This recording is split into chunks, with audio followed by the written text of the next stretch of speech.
was, kind of the straight A student, and I was a 3-sport athlete. Thank goodness I had athletic ability because coaches became babysitters, right? Because we had somewhere to go every day after school. And after school till 6 o'clock, I played a sport because I had to. Because if I didn't, there was nobody at home for me. And my brother started doing the same thing in junior high. He's 2.5 years younger than me. So we ended up, thankfully, athletic enough that we had babysitters to have us till 6 o'clock at night, 7 o'clock at night, and then we had other things that we could do. So that was part of our packaging as well.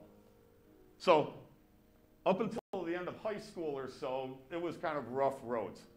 To my stepfather, my dad's credit, I always did this. I always separated father and dad. So my father was the one with the seed, and my dad was the one who gave time and took care of us. And even though he was drinking, we had a house, and we had a roof over our heads, and we had 3 square meals. And maybe he wasn't that dad who hugged me or said, "I love you." We knew he did because he was working hard to make sure that our family was where it needed to be. And that kind of set me in motion to kind of begin college. So college comes, and I'm saying to myself, I need to go to college because I need to get a degree. And my parents are like, "Why do you need to get a degree?" So this is my diploma, as you can tell, right? Of course you can tell because it's such a good diploma. Wow, Mr. Finley, you're a great artist. Thanks. So there's my diploma with my little thing. So I needed to get a diploma because I didn't know what else to do. I happened to have good grades. I happened to have friends who were always telling me what I needed to do to help me out a little bit, because I didn't know that I had to apply to colleges. I didn't know that I had to, I just thought I would go the next year and just step into a college and go, "Hi, I'm Kurt, accept me." And that was it. And then you go to college and you pay for it and all those good things. So my first year I went to UIC, and at UIC I had to live at home. What a mistake. So I lived at home, I ran track at UIC. So that lasted for a year. And at the end of that year, it was just a mess. Obviously, my parents weren't happy because I was doing a lot of things, constantly doing work. They had never been to college before. They had no idea what college was, how hard it was. And for me, I realized this just isn't going to function. I was up till 1 in the morning doing artwork because initially I wanted to be in graphic design because I was going to make money. And my dad was excited I was going to make money because his happiness was always surrounded by money. Because in our house, in order for us to be successful on a particular day or a particular week, it was how much money could he bring home. And if we had money, we were doing really well. And then the month that we didn't have money, all hell broke loose for a month. So me and my brother were always praying, "Please make some money this month." So we would have money to buy groceries and to do the things that we wanted, to do, like maybe get a new pair of shoes, a couple pairs of jeans would be nice, those kind of things. So I'm off in college, and I go to UIC, and I end up going to Northern for a year because I needed to leave. I was an RA there, and I'm trying to save money, and I'm trying to do everything I can to stay in college, and after a year and a half, I end up having to drop out because I'm out of money. But by the way, I'm paying for college, which is way different than today. Because paying for college today, I don't even know how I would have done it. But back then, it wasn't as big of a deal. I worked full-time. Whole other story to talk about the kind of work I did. But every summer, I worked at a chemical factory doing awful jobs, but I was making some really good coin. So that's how I was paying for college. So I finally decided at the end when I dropped out, you know what? I always wanted to go to U of I. And I applied. And my grades stayed pretty good. And so I got accepted at U of I. And I was excited. And I was like, yes, I'm going to be somebody. And I went to my parents. I said, I just got accepted to the University of Illinois. And they were like, so? Why aren't you going back to Northern? And I'm like, because I got accepted to U of I. Are you kidding me? And they're like, well, we can't help you. And I'm like, I know. So I started taking loans out. I didn't care. I was there. But the only thing I could get into was education. I was like, are you kidding me? I got to be a teacher? Okay, for a semester I'll take classes, and at the end of that semester, I'll drop, I'll go into graphic design, I'll make millions, and then I'll show my dad, look at all the money I have. Because I thought, in that time, that was important. And then this happened. I always kind of tell this Brandy story. So it was my junior year, and I'm taking my art ed class, and one of the classes was going to teach at a 3rd grade. And I'm talking to this little girl. And this little girl comes up to me. It's my last day, and her name was Brandy. And Brandy was this cute little girl. She had been in my class all year. I hardly knew her. But at the end of the class, the last day, she comes up to me, and she's like, got these huge glasses on, and she's little. It's 3rd grade, but she's like one of the littlest ones there. And she comes up to me, and she's like, well done. And I'm like, what you got, Brandy? She's like, I made this for you. I'm like, okay, Brandy, whatever, because I'm teaching with this other girl who's like really hot. And my whole world was just like, as soon as I get done with this class, I'm going to ask this girl to go out Friday night. Let's have a few beers. That's all I was worried about. So I take this sheet of paper and I look, and it's this dark clouds. Because when she worked, she was on the ground. And she was always working like this with her crayons. And then she handed me this, and it was black, dark black. And it had 3 little figures. Boom, boom, boom. And I could tell, in my college knowledge, that this must be her family. And it was a mom and 2 little girls, so I figured out in my college brain that she had a sister. So it's the 3 of them. But it's all black. And so I take the picture, and I'm walking away, and I'm going to put it down because I'm cleaning up, and we're doing some stuff. And the teacher, cooperating teacher, comes up, she goes, did I just see Brandy gave you something? I go, yeah, she gave me this picture. Isn't it cute? You know, it's all black, and it's all squarely, it's all, crayons. And she goes, wow. And I'm like, what? Well, have you ever looked at Brandy? And I'm like, oh, yeah, she had been sexually and physically abused to the point where she was nearly blind. So she had these huge glasses. And the reason why she worked on the floor so close to the ground was because she could see. So she was working, scribbling. She handed that to me. And the cooperating teacher said to me, she goes, you know that is the first time I've ever seen her engage with a male since she's been here. Guess I need to be a teacher. So that moment in time was the time that I decided I need to be a teacher, which kind of started me on the journey of being a teacher, which, as Ms. Hank said, 36 years. So this is my last one. Seniors in the house? Seniors? No, let's hear it. Seniors. Yeah! Seniors! Seniors, I am with you. I am a senior as well. We have 4 months left. We have 4 months left, seniors. Woo! So, seniors, I am with you. I am with you. So this ends up being my thing. I'm going to be a teacher. And for 36 crazy years, I'm a teacher. It is hard for me to believe that I've done one thing my entire life, well, nearly my entire life. 36 years worth. Holy crap. I hope that you are able to do that for 36 years. Something that you do for your life. That you can take the time to decide something that is so in you, you want to do for that length of time. And that's what I decided to do and I wanted to do. And so for 36 years, I've been doing it.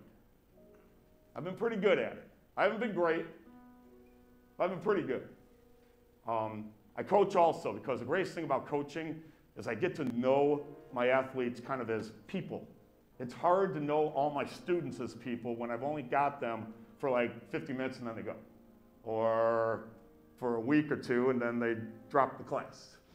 Or I've wanted to get to know my students. I think putting in that kind of time is important. So all this stuff is part of my backpack.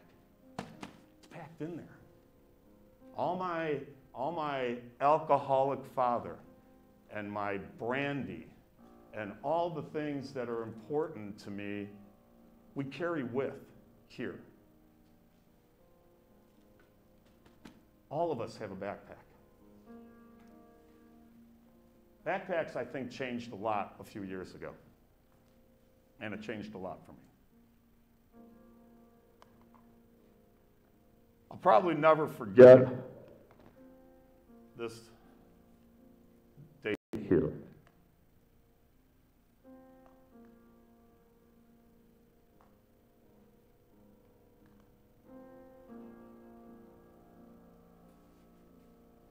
Then it's 20.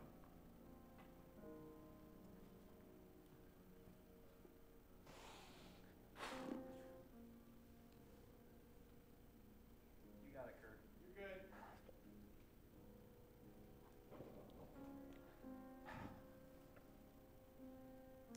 So October of 1020, I'd had a little bit of an issue with some blood in my urine, and I had this lump in my armpit. And so I went to the doctor and I said, hey, I got this little bit of issue. What's up, do you think? And she said, you're getting old, so prostate issue. A little bit of blood, we'll sign you up for something, and let me take a look at that lump. So I held my arm up, and she took a look at it. And there hasn't been too many times in my life where I just had a look of shock. And within that moment, she said, I need to set you up with appointments. And I kind of didn't know what she meant by that. But I could feel that this wasn't something real positive. So in the month of October of 20, while I'm doing remote learning from my basement, and we're all in a bad place because we're not in school, and we're not doing, and I'm trying to take all that time and energy. You don't know how much time and energy it takes to teach remote art. To teach remote art. I was doing MacGyver. Okay, they got a pencil, we got paper towels, we got some glue. All right, let's make something. All right, Zoom people. And then all I looked at was letters. It's the worst Scrabble game of all time. 10/20, when I went to the doctors, they told me I had cancer. And it wasn't just, because if I'm going to do it, I'm going to do it right. It wasn't just in one spot, it was in 2 spots. And so I had the longest walk of my life, and the time it took the longest for me was to go out to my car to tell my wife. Because I did it by myself. And the term stage 4 is an insane term. But that Christmas, I sat, and my biggest concern was, this is going to be my last one. I hope you never have to think that way. So I spent a lot of time looking at our Christmas tree at night. No one around, the family in bed. And I looked at all the ornaments, because on our Christmas tree, a lot of the ornaments have special meanings where we were at. Blah, blah. And my daughter's ornament when she was 1 year old. And I just couldn't get to the point of realizing that I'm not going to see her grow up. She's a freshman at Cary Grove. So it was a very long Christmas, very lonely Christmas. It was part of the pandemic, so of course my brother couldn't see me, and just found out over Zoom that his brother has cancer. And that it's at that bad stage. But, as you can see, things have changed. So, I'm in the process. And part of that process is writing. I have a blog that I don't share with many people, but it's something that I write about a lot. And I talk about that, you know what? I have some dark thoughts. And I have some bad places I go to.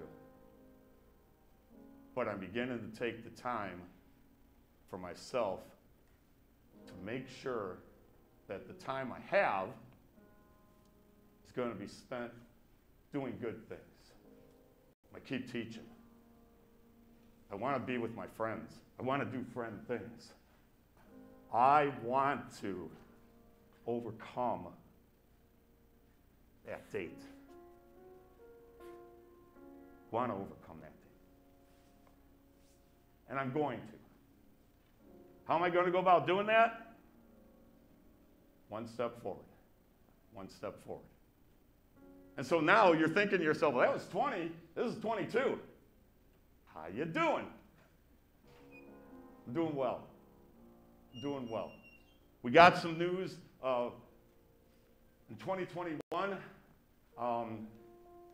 that they downgraded from 4. 4 is not good. How about a 2? I'll take a 2. I'll take a 2. And then I had what all of you would think would maybe associate with cancer, and that was chemo. My 60th birthday, I was in a trial program where they were pumping in 2 different types of chemo in me. And on my 60th birthday was my last round of chemotherapy. Round of applause.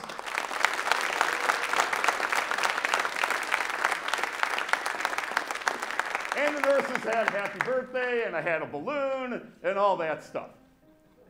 I want to tell you this. I have been so fortunate that I haven't had what so many people would think what it looks like. In fact, most people don't even know. I now have told you. I've told you out there. But I don't get the look anymore.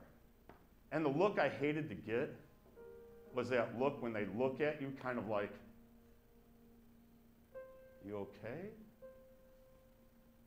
Or, how you doing? How you doing? It was hard to get through those how you doings. As much as I knew that they were excited for me, the reality was they were looking at me differently.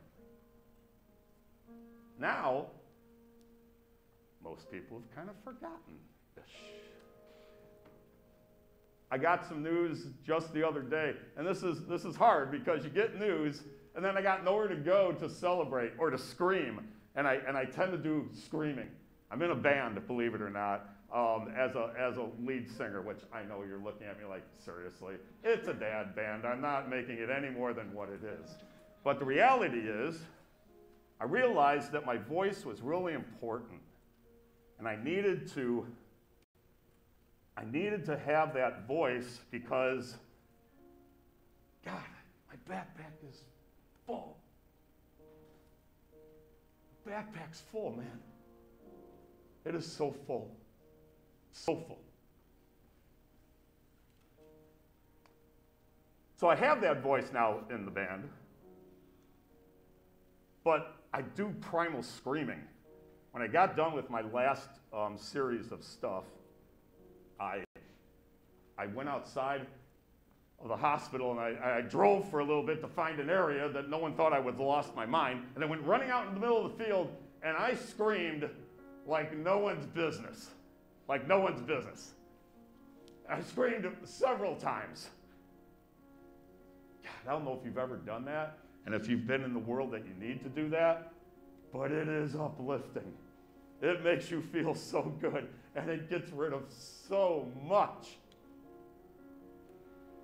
So I learned to do that because I learned to take the time for myself. And I think that's important, to take time for yourself. To know who you are and to know the things you are going through are hard because you got a full backpack. And all of us do. I am not here to say that my backpack's more important than your backpack. Because all of us have a backpack that's full. But I know all of us are continuing to take steps forward to deal with that fact. Because that's all we can do. Because you know what? I had a Christmas this year. I'm going to count them every year now. So I'm looking forward to next Christmas. And what almost sucked the most at Christmas was I couldn't cut down our Christmas tree. I just couldn't. This year, I have the picture, the classic Pinley picture of me laying under a tree and all you can see are my legs, Merry Christmas. And it was so flippin' Merry Christmas. So Merry Christmas. And I so am looking forward to cutting down our tree next year, and the year after that, and the year after that. Because right now, as I stand, I still have some tests, and I still have some things, but my line doctor said to me the other day was, how you feeling? And I'm getting these calls during school, by the way, mind you, because I go from having this call to teaching fourth hour. Hey, fourth hour, how you doing? How you guys doing? Good. How you doing, Mr. Pinley? You know. But I got the call, and he said, how you doing? And I'm like, I'm doing well. Because I always say that because so fortunately, I have. I haven't been that person that has lost weight, that has got violently sick. It's been kind of miraculous, and sometimes the doctors they don't know how. I don't have a lump. I don't have any more blood happening. I'm still got some infusion things to do, but my doctor said, how you doing? And I'm like, I'm doing well. He's like, I was afraid of that. That's what he said. I was afraid of that. I'm like, huh! My heart sinks. And he goes, because your blood work and the biopsy came back benign. That's a good word, by the way, gang. That's a good word. That's where you clap. You clap at that. But that being said, he still said, you still got a couple things that we need to check. Couldn't you just left it for a day? Couldn't you just left it for a day and just like let me be? So I've still got things. My backpack is still pretty full.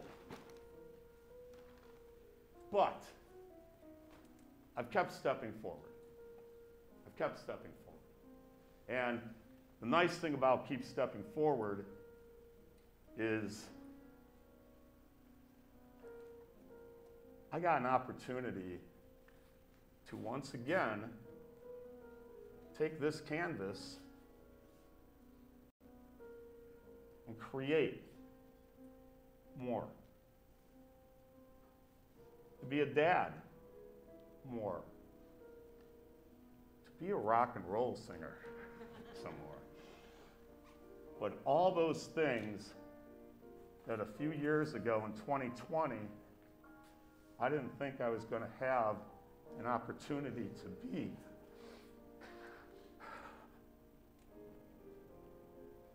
I have an opportunity to be again.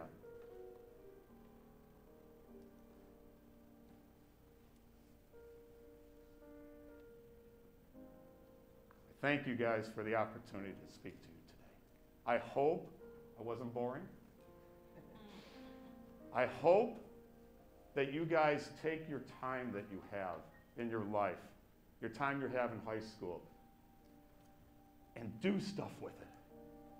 Be a friend who takes time to be with your friends. Take some time to hug your friends. I kind of see in the hallways how they kind of break up people all the time on a regular basis. They're hanging out with friends. And I'm like, there's part of me that's like, keep hanging out. And then there's part of me like, Hurry up and go before you get in trouble. Because you got to figure out how to balance both, right? Do good things in high school. Feel positive about yourself. And don't waste time, please. Because you just never know. You just never know how time can suddenly change. And for our backpacks, know that we all have them. We're all probably have been touched by this, and I call it C all the time.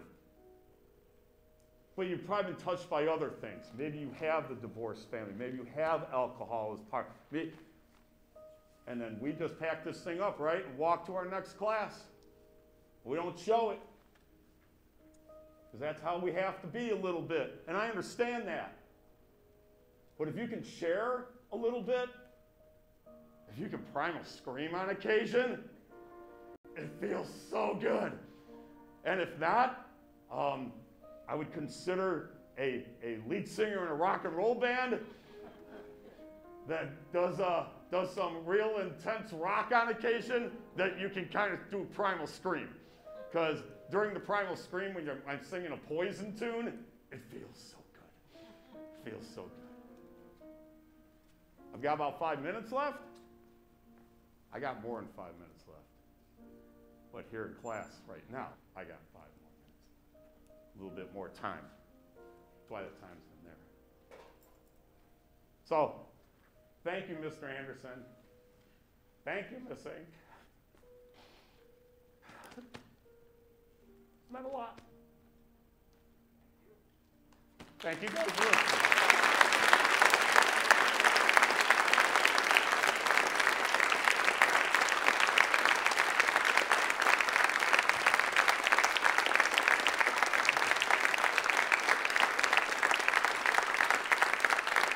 Okay. We got some time for questions. I know everybody, if it was my class, everybody would be standing up for the doors now. But I'm like, come on, we got a few minutes. By the way, let me turn this to what it should be. Should be that. I just wanted to flip it. All right. Questions? No questions? You're just amazed and stupefied? I mean, come on. What's your band's name?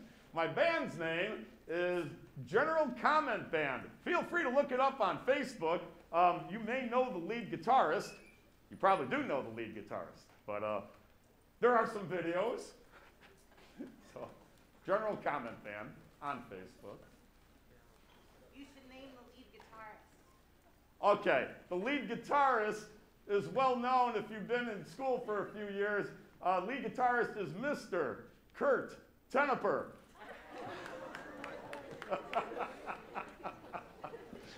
Just throwing it out there.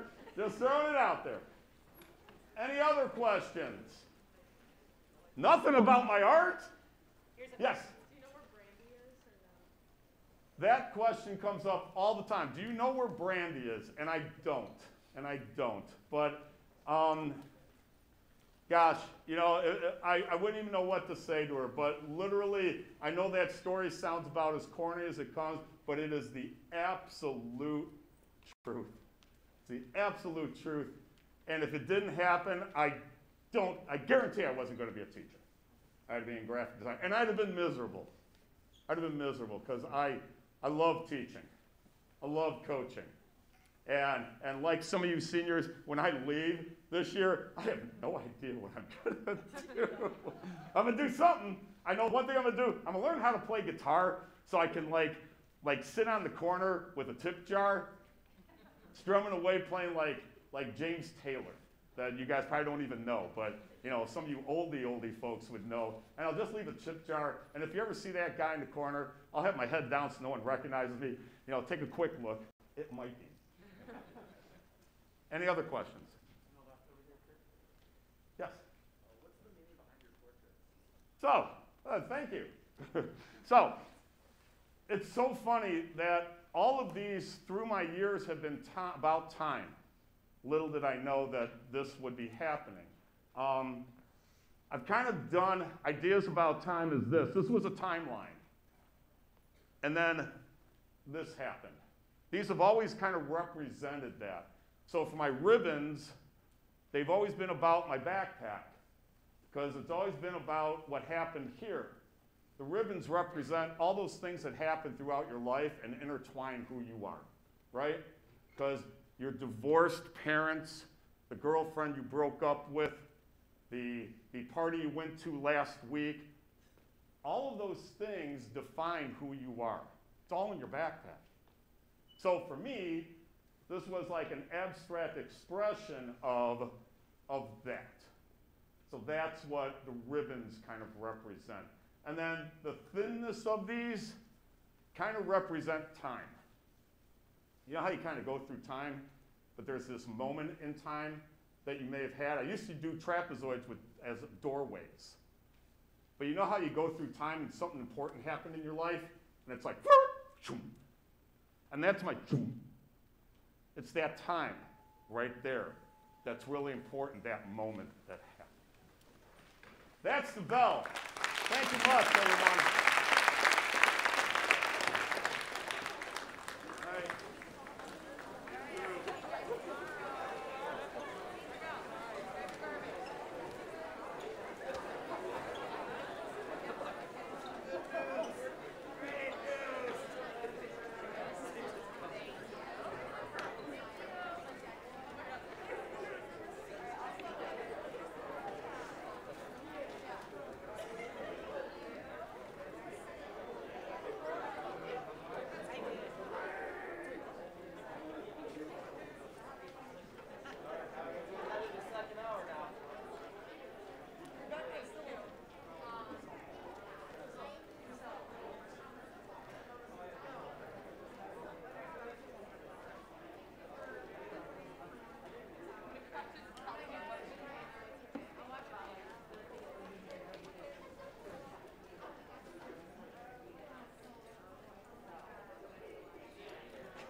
Hello, hello. Can you guys hear me? Yes. All right, good morning and welcome to Writers Week. My name is Ms. Comperta and I'm so happy you're here today.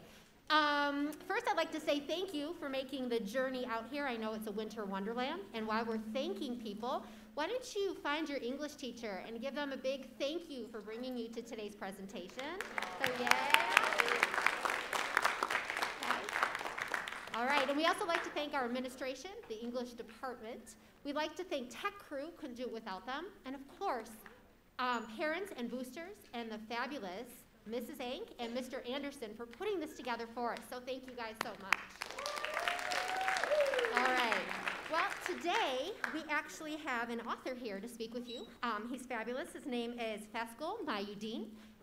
He actually is a Fremd grad, so he's coming home to speak with us today. And here's a little bit about him. He is a writer, an artist, and an educator. He's actually the child of immigrants from Pakistan. He is the author of Displaced Children, which has won multiple awards, such as the 2017 Sexton Prize in Poetry, was selected as a 2018 Summer Recommendation of the Poetry Book Society, and named a highly commended Collection of the Year by Forward Arts Foundation. It went on to receive honorable mention in the Association of Asian American Studies 2020 Book Award for Poetry. His work has also received the Prairie Schooners Edward Stanley Award, a Gwendolyn Books Poetry Prize from the Illinois State Library, and an Illinois Arts Council Literary Award. He teaches currently English at Highland Park High School here in Illinois and at the School of Professional Studies at Northwestern University. So if we could please give Mr. Mayudeen a nice warm Fremd welcome. Thank you so much.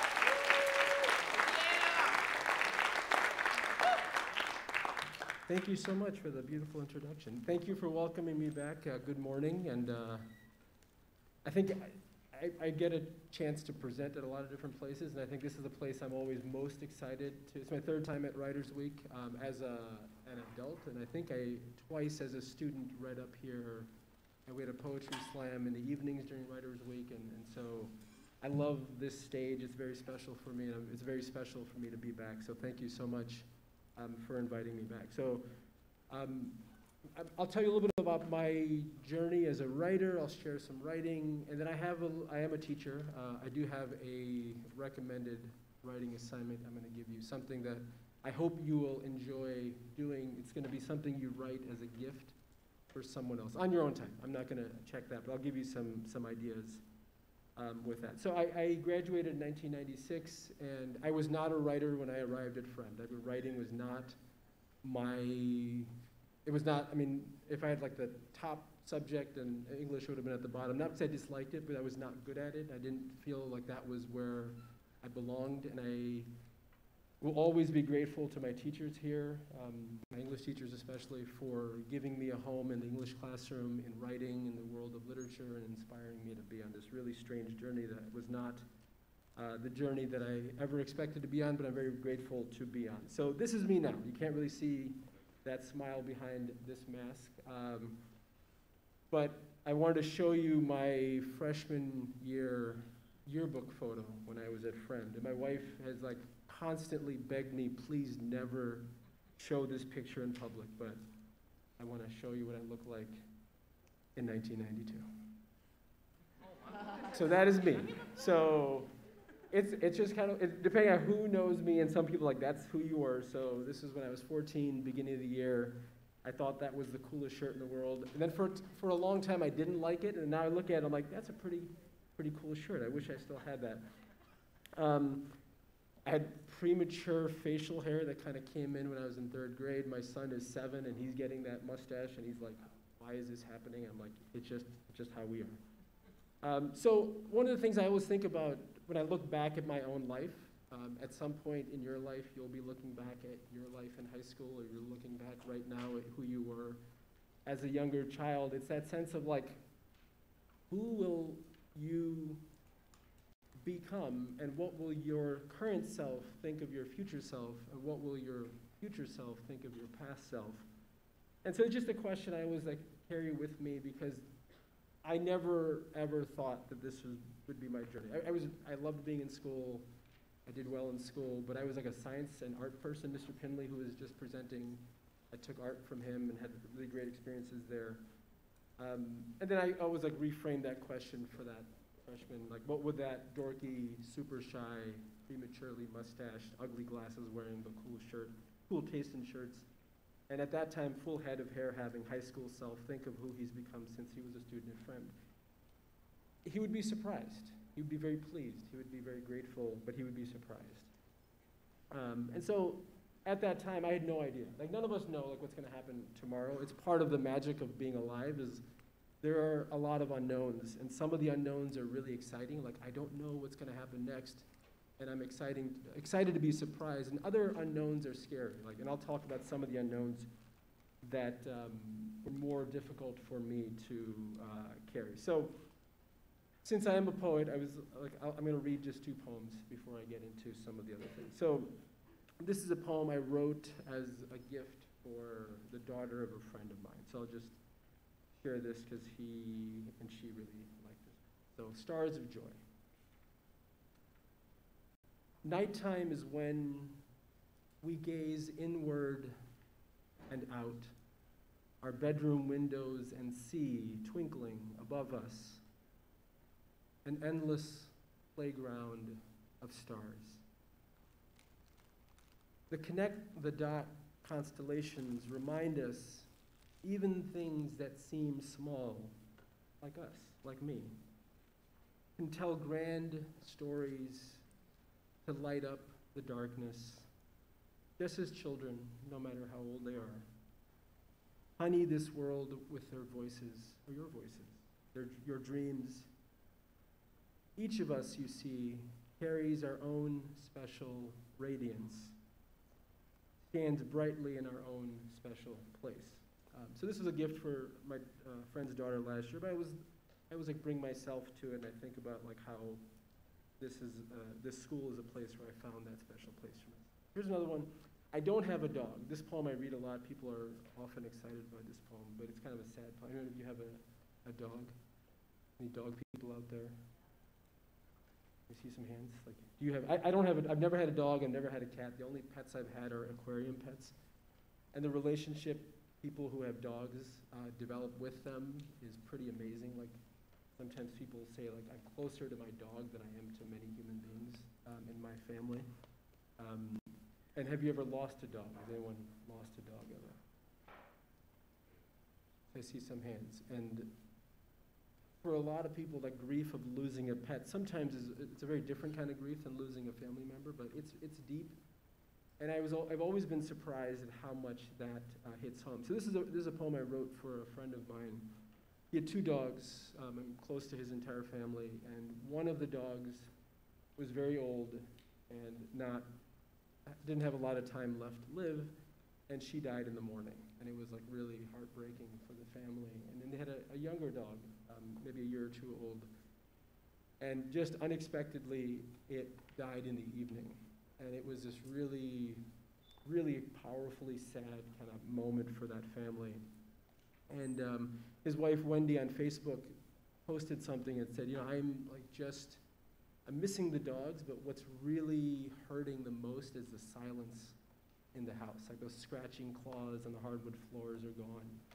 And there's this haunted silence there. So I was like, man, that's really hard for them. I often write poems as gifts for people, so I wrote this for them. So Stella was one dog, Lily was the other. So it's remembering Stella and Lily who died on the same day. And it's me trying to imagine what it must be like to lose a dog. Solemnly you recognize, when measured by human time, that the lives of dogs are much too short. So you take each little second and make it 7. And do so out of a love so vast, it needs more than a lifetime to claw loose the last layers of longing in a person's remembering. And so you love them deeply and purely, at times with an awe that transcends the reach of your own imagination.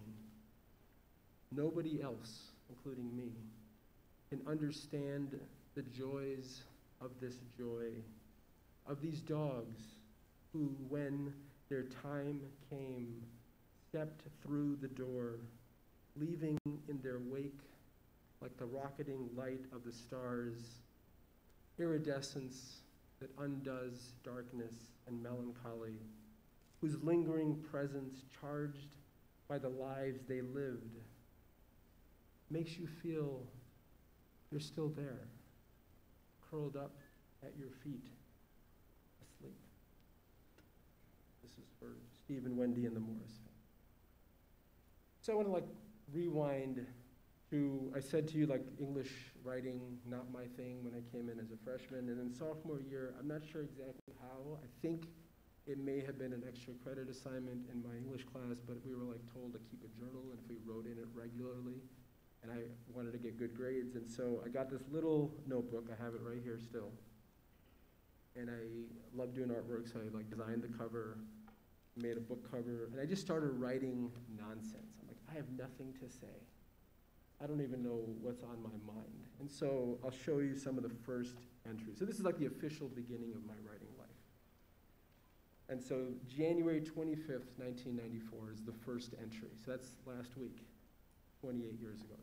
It's hard to comprehend that time has moved that quickly.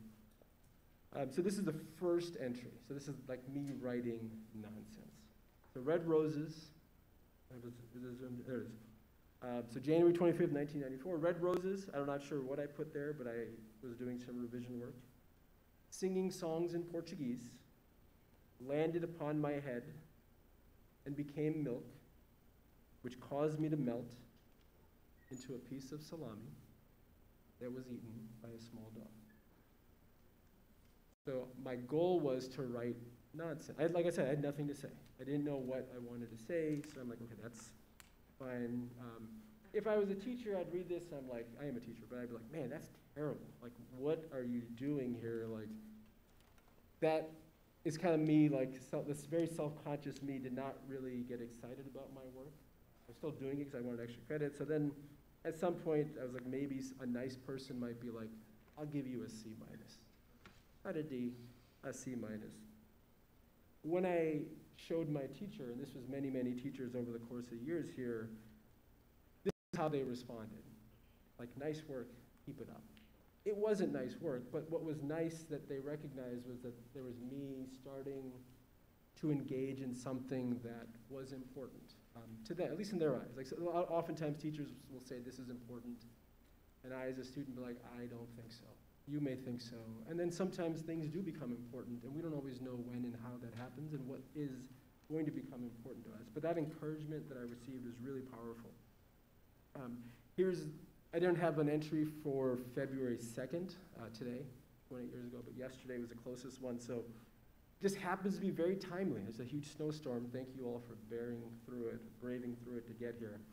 So February 1st, 1994.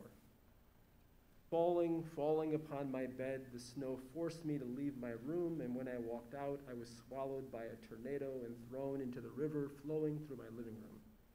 The current of the river pushed me through the jungle and deposited me in my basement where the sea was. When it froze, I went back to my room where the snow had melted. And again, it's okay, I don't know what to do with this, but again, I was doing it just for fun. Here's kind of what it looks like. I have it here. This is the original thing, but just kind of what, this is January 30th, 1994. Here's one that started, so what was happening is I was very shy, and I didn't really have much to say, and then there was this girl in my English class, and I think she was in two of my classes, and all of a sudden I developed this very strong crush on her. And I was way too shy to talk to her. I was way too shy to have someone else talk to her. So it was this very private kind of thing. So my family, some of you can relate to this, is Pakistani American, we're Muslim, and dating is not accepted. And so for me to be I like this person, I want to talk to this person, it was not something that I was really allowed to do. No one ever said don't do it, but I kind of knew that you can't do it. So really strong crush, and I was well, maybe I should write about it. So this writing of nonsense became this writing about I have this these feelings that I don't know what to do with, but I have 4 younger siblings. I'm the oldest of 5. I'm like the goody two-shoe sibling, and my siblings, if they knew I was keeping a journal, they would be in that thing every day, doing whatever they could to embarrass the heck out of me. And so I was like, I can't write, I like this girl. I have to write it in like some secret code, so if they find it, they just think their older brother's an idiot. That they already thought just kind of reinforces that. And it isn't something they can kind of tell my parents or kind of like make me embarrassed by. So this is this one I found May 22nd. So this is the end of the school year. I'm like, I'm not going to see this person. I haven't talked to them, but they're in my class. I'd be distracted in class because I would be just focused on this person. So what I started imagining is that I am a flower and that this person I just created, like Persia was like a name I gave to that person. And so I would be writing in code. So this is metaphor. If you've done metaphors, symbolism, like that stuff was kind of happening out of desperation. I do not want my siblings to embarrass me. So I'll read this to you. So this is kind of the beginning of like where the nonsense starts translating or transforming really into poetry. The flower's life, that's my life, becomes shorter every day. I'm like really concerned about time. Once a seed, the beautiful bud is hidden behind a weed, remaining unseen, uncared for. Me being very low self-esteem at that time. The sweet odor of its petals, I do think I have a sweet odor, but I use the word odor, of its petals drifts away from you, so I'm talking directly to this person who I can't talk to directly. Though it is meant for you. The flower cannot speak, so every passing second melts away in pain. Pull the weed and expose the beauty behind. Unleash the hidden. Not much time is left to do so. Not much time means like summer is coming. I got 2.5 months where I can't see this person. I'm going to be sad. This is freshman year, or this is sophomore year. So anyway, so slowly, as I was sharing this with teachers, I kept getting that encouragement. Like, okay, you're doing something that's pretty interesting. And this is kind of the mantra that when I'm working with students or young people, writer, even my own work, I'm like, just keep going. Keep going, keep trying, keep doing it as better, whatever it is. This could be writing, this could be, I love playing basketball, I love listening to music, I love artwork. There are things that I can do, and I know that if I keep doing them, I can do them better. So whatever that is, like that's what it is. Like nice work, keep it up. So the question, like the second question is like, if you're really shy, and you're really feeling small or alone, unheard. This is me as a high school student, afraid, different, misunderstood. This is kind of how I perceive myself. How do you do something? How do you speak up? And so writing became that place. I used to participate in class, but it was like when I had really strong things to say, I was not brave enough to say them. So I wrote this kind of like this visual poem as kind of the answer. So it's like, why poetry? So I'll just kind of, poetry, I'll just let you read it. It's kind of meant to be visual. Private is big, like this was in my family.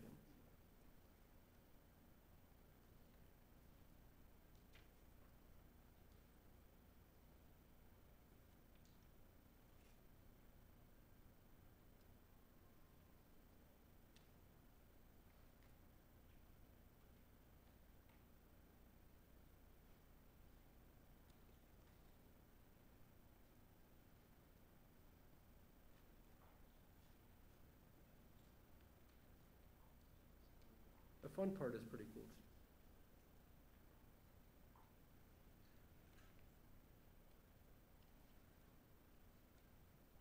So this is why like writing became so important. That's kind of like my answer.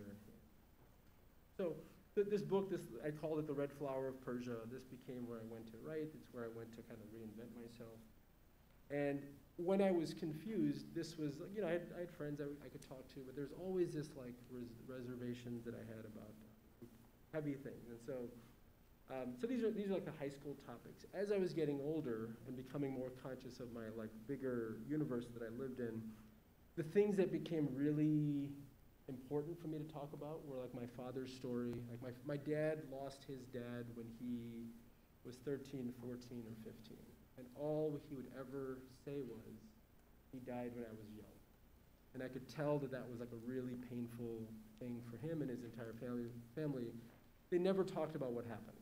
And so I was always too afraid to ask. My dad passed away about 7 years ago. And in his last few months, I finally asked.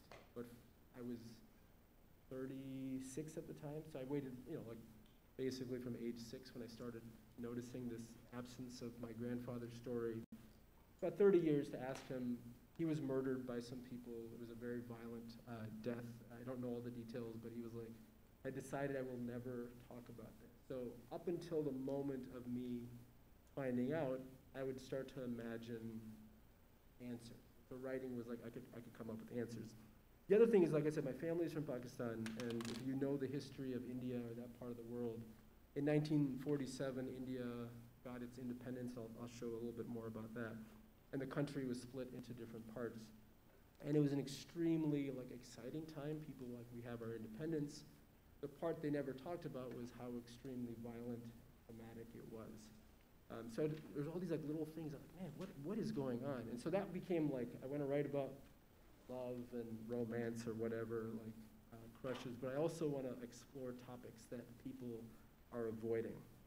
So this is a little bit of a background. I'll kind of show you some slides, and I'll kind of show you, the journey of my book really stems from the questions about family history. So Pakistan, India, Bangladesh were all one British colony, India, up until 1947. And then when it got its independence, on August 14th, August 15th, depending on the country was split. So there was, depending on religious majority, so my family was Muslim. They moved from India into Pakistan. It was called partition. In 1971, East Pakistan became its own nation of Bangladesh. So the things that were always connected to that were there's a lot of silence, there's a lot of not knowing. And so instead of being brave enough to ask questions, and I still am kind of a coward in some ways, I would start to go into my imagination and start writing. And so I won't read it, but in my book, the first poem is this imagined conversation between a son and his father. And he's asking his dad all these questions. And those are all questions that I myself could never ask my dad. I was just too scared to. But what happens when you start writing is that you start controlling stories, start empathizing. I have to imagine what it was like for my dad or my grandparents or my uncles and aunts or strangers or people who are maybe even seen as the enemy by one group of people. And there's this sense of stories that emerges, caring for that person, caring for people I don't know. So this is, I always like to share this because I think it's for the people that don't know this history, still shapes everybody's history. Whether you are aware of it or not, it does impact kind of how your life is. So this is India, and then these are the places where the lines were drawn. And so my family was on the east side, the Indian side of this red line here, and they migrated to the west side. And all I had ever heard about this was, it was awesome. It was great. We got our independence, we got our own country. And then you find out that between 1 and 3 million people were killed, and 15 million people were displaced and homeless and made into refugees, and it gets really, really dark and heavy. So I just want to show some pictures, just kind of what this, because I didn't get any of this from my family, I still haven't. So then you start doing research, much easier to do now, because you can just go on the internet. That wasn't around in high school, so it wasn't until college where I really learned how to do much wider research than what was in the library at school or in Rolling Meadows or Palatine, kind of the libraries that I went to. People just were escaping for different reasons. If you were old, most people walked. Some people took trains, but if someone couldn't walk, you had to carry them. And every time I see these pictures, I'm imagining relatives, relatives I never met, imagining their friends, their neighbors. Here's a train, there's so few trains that people are getting on top of the trains just to kind of get to safety, because it became very, very dangerous. And then what kind of happened was when people arrived in their new country, they're like, man, that was so frightening. We're not going to scare the next generation with these stories of pain and loss and suffering and death. We're going to just be optimistic. We're going to tell them that, look, we have a new beginning. We have a chance to start over, and let's focus on that. So the only story I ever heard about my family's journey in partition, one is my mom told me more. She was born afterwards. And for her, her grandfather was able to get train tickets and cross over. And so he had a Sikh friend that helped him get across. My dad's side, this is the only story, my grandmother said your dad was like 2 or 3 years old, couldn't walk yet, and I carried him across the border in my lap. And so these are not family photos here, these are just photos that I found, but I always like think of like that woman, the younger woman in both, like this person here holding the child, or this person, like that could be my grandmother, or like not, it isn't, but like I'm imagining her, and that baby that's being held is my dad. And so again, you start imagining things, and so when my book came out and the publisher was like, what would you like to do with your cover? I was like, I need a picture that could stand in the place of my family, because so much of the poems are about that time of my history. And so that's my book cover there, so this image. It was in the public domain. I don't know anything about this person. A few people have been like that. You should know more before you put this person on the cover. It came out in 2018. I'm not sure if I would use the photo again, but at that time it felt really appropriate. This thing is me just learning how to write or figuring it out, and this was like 17 years of writing, figuring out how to do poetry, and I just loved writing, and then it became that. So I do want to read kind of the title poem, and then I'll get into my other side of the presentation. So there are a couple of things I wanted to tell you about. So the title of the book is The Displaced Children of Displaced Children. So I think of like my grandparents were displaced. My dad, like, 13, 14, 15, lost his dad. At 18, he moved to Hong Kong. He was the oldest son. He worked in Hong Kong for about 5 years.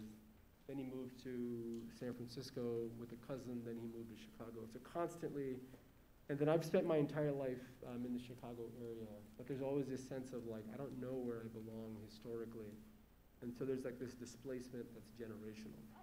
So a ghazal is a form where the poem is written in 2-line couplets, and the last word or phrase of the second line, so you'll see the word lost, that word is repeated. So it gets this like echo, and diaspora is like a group of people who are like spread out around the world. So this is ghazal for the diaspora.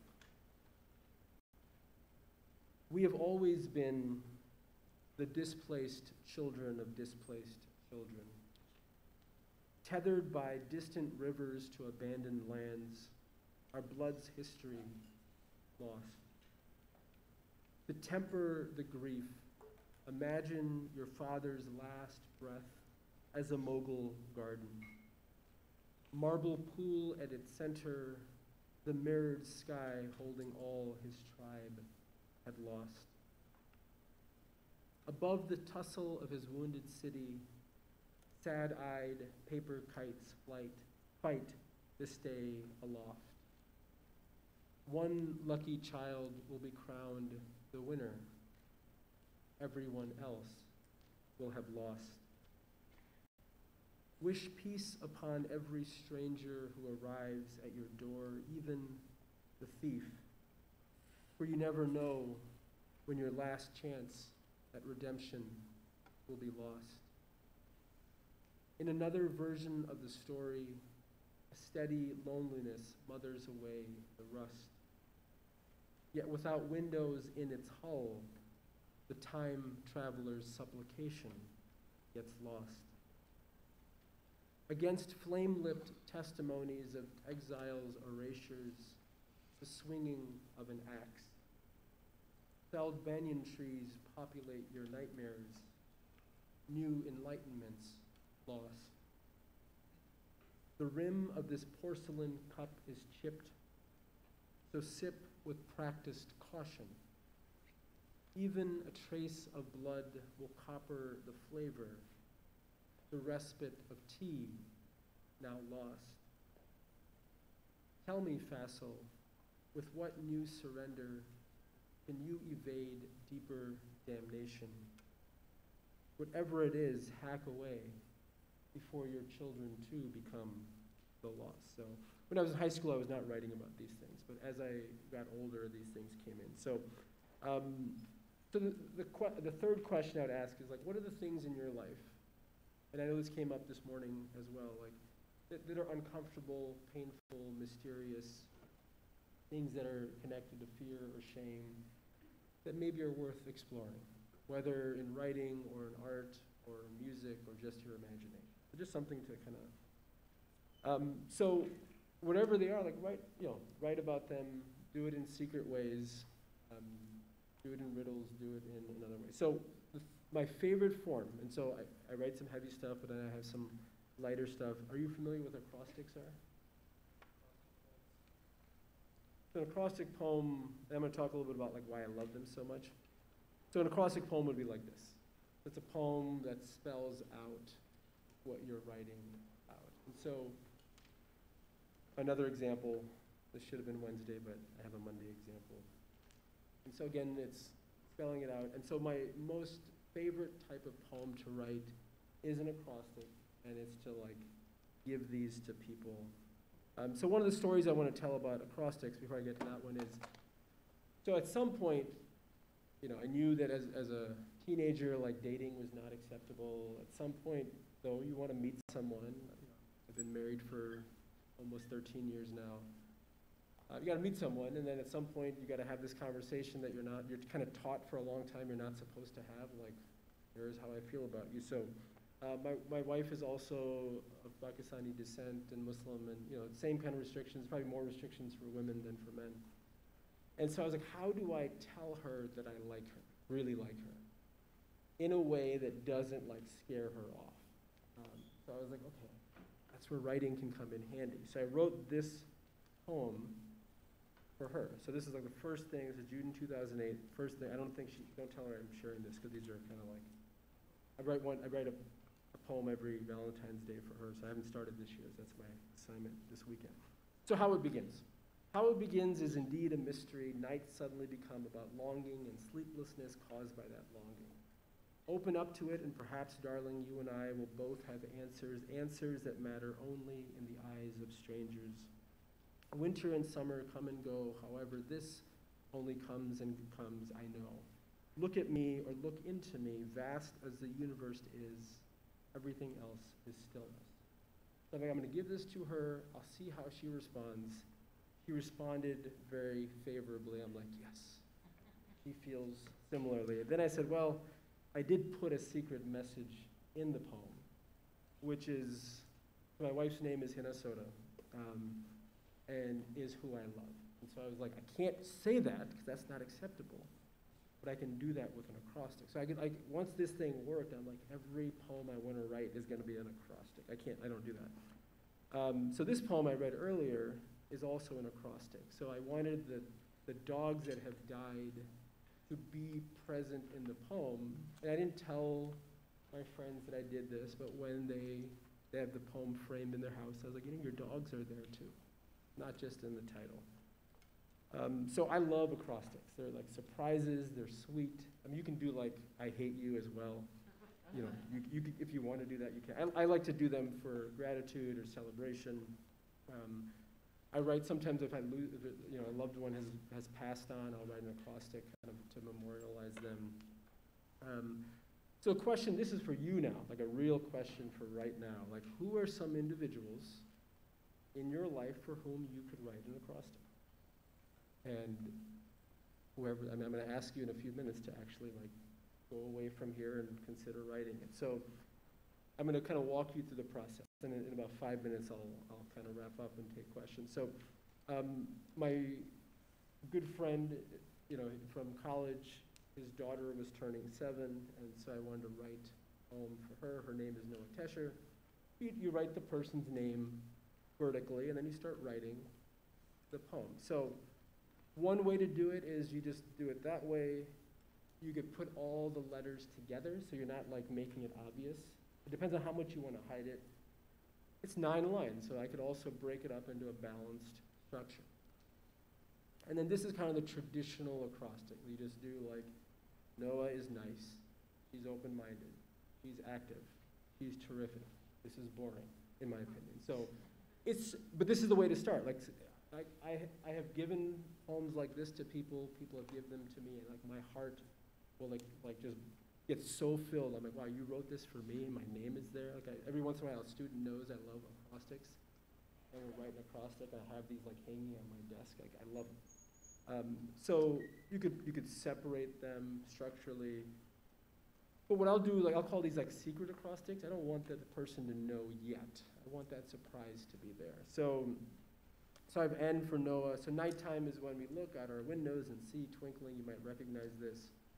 And so I'm trying to not start every line with a new sentence because the pattern starts to announce itself. So this is kind of like the first draft of that poem.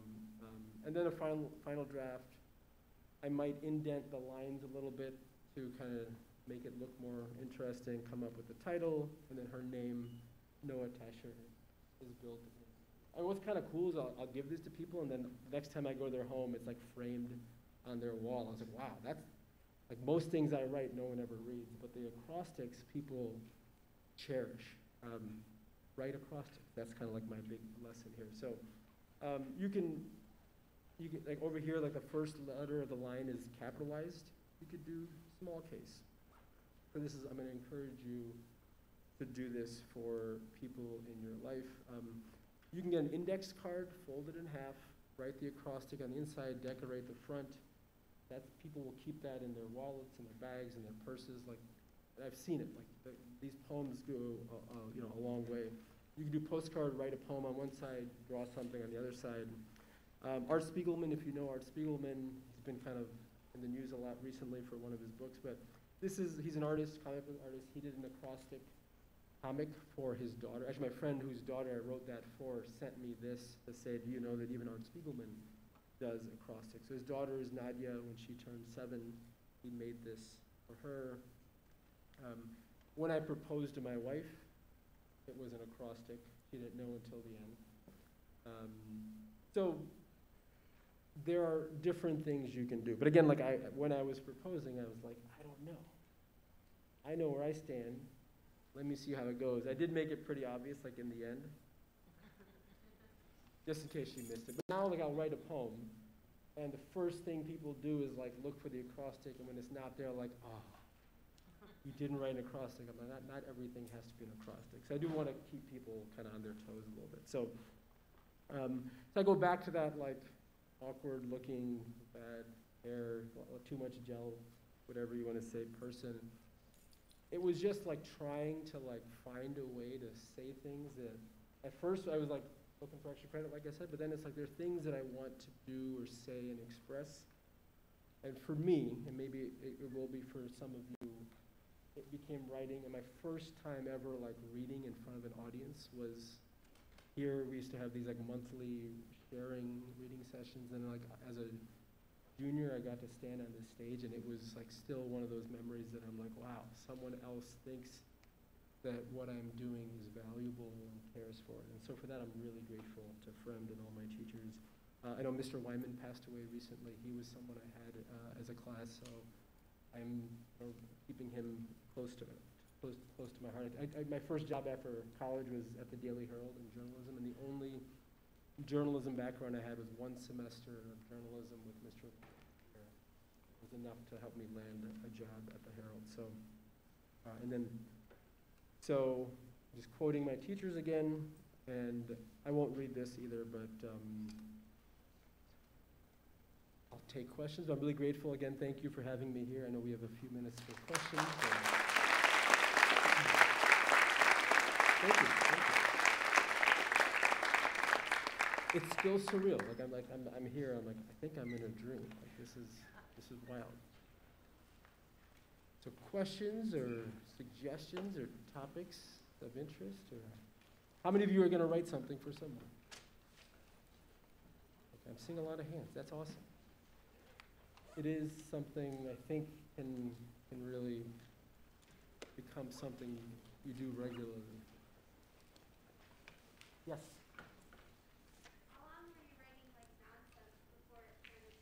You know, that's a great question. Like, how long was I writing nonsense before it started to transform? I would say a couple of months. Like, I think at some point I ran out of nonsense. I started looking at, like, what am I writing? Like, it started getting a little boring because I was like, I don't know what else to say. And that's where I still would. When I got writer's block, I'd go into nonsense. And when I got writer's block about nonsense, then I would start writing about something that was a little bit more important. And I still do sometimes. I'll still write things that are just goofy because I'd rather write something goofy than nothing at all. Thank you for your question. Yes, in the back over there. So you said that you were more like science-minded and Yes. in high school. So when you went to like college, did you take like college classes? And when did you kind of decide to write? So that's a great question. So, I started kind of as a more science I still love science, and like at what point did I decide to kind of shift more over to English and literature? I think by the end of my time at here, I was like, I really love literature and writing and stories. And so when I was in college, I actually started as a biology and English and art, kind of had like these three majors going. And I started like trying to think like, what is it that I really want to like spend my days doing as a job, and English and writing and literature was the thing that I wanted to do more. But I took a lot of science classes, and the irony was like my highest grades in college were in my science classes. And it took me a while to like really start doing like as well as I needed to as an English major. But I loved it. Like I loved like reading stuff. I loved writing about it. I loved doing my own writing. And so I still like, even when I'm in places, they're like, oh, have Faso do the math. He's the math guy there. So it's kind of, I still I'm proud that I can kind of carry multiple interests in that sense. And it's possible to kind of do multiple like subjects to either study or as passions or as interests. All right, I think we're good. All right, thank you so much.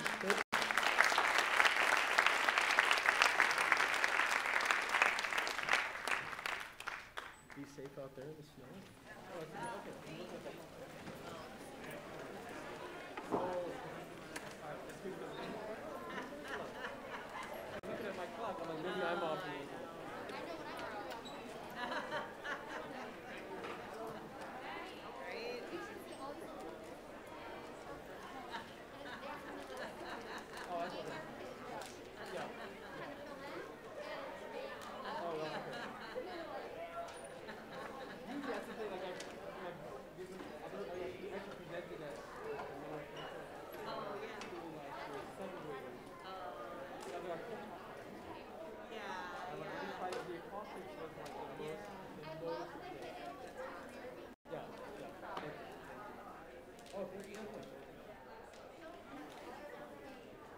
That's good. So, yeah. I could do more with it.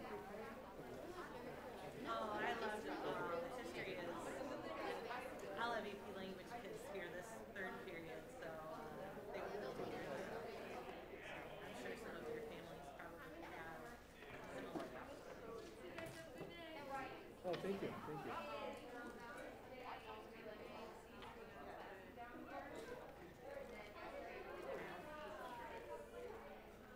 That's awesome. I've been really real and like a cool. I've been here before. But Yeah, still, like, I know. each time This I'm here. auditorium just does not, right? Yeah. Like time stands still in here. We Yeah. changed the seats there, weren't Here's the we? schedule. Our schedule has changed so many times. Our students start to work late now. Oh, Because they're like being one schedule, like the juniors, like freshmen are doing two. Last year they did this year's different schedule, new schedule next year. And look at the first schedule. yeah. Last year, obviously, it was different. But like, that makes sense. Overall, it was different Everything was last different. year. So yeah, the Atkins Even though you sent me a few months ago, like, the students are struggling. Like, okay, it's not.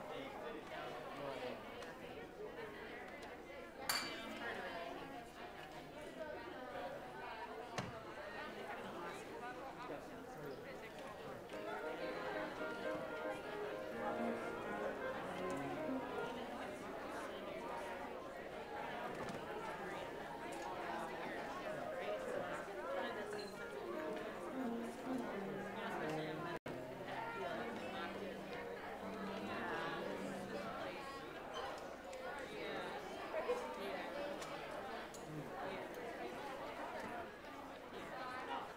So now that we're away, like things are better, right? But it's just a little bit of a reminder.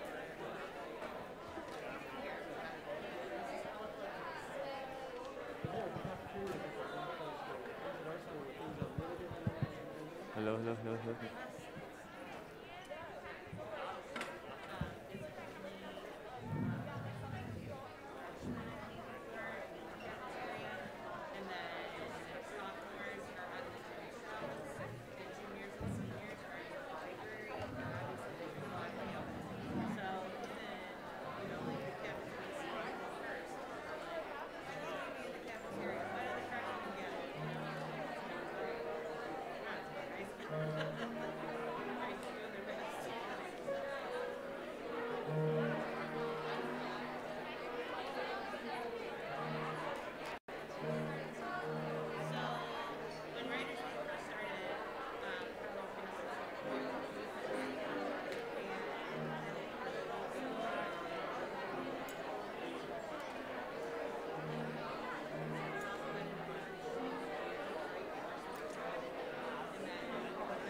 got to shout him out this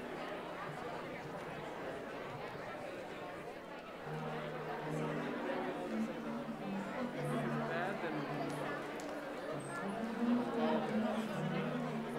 Okay, so I gotta maybe get a little bit.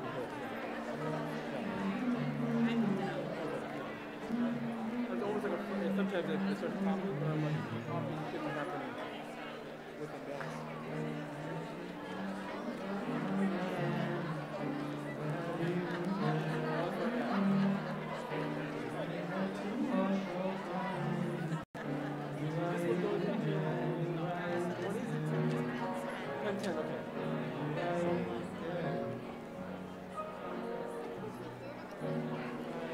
Oh, thank you. Well, that's very kind. Thank you.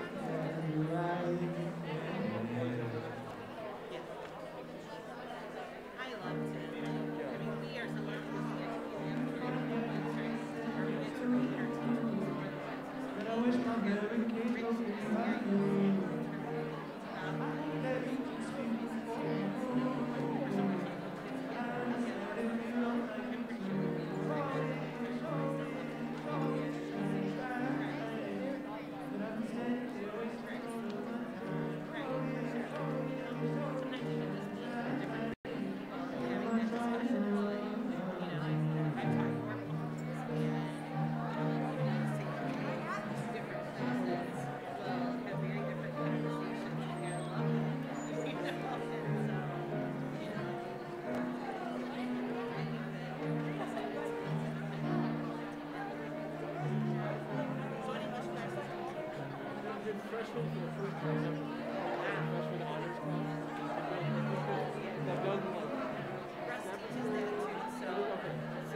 Sometimes people will find them on their own.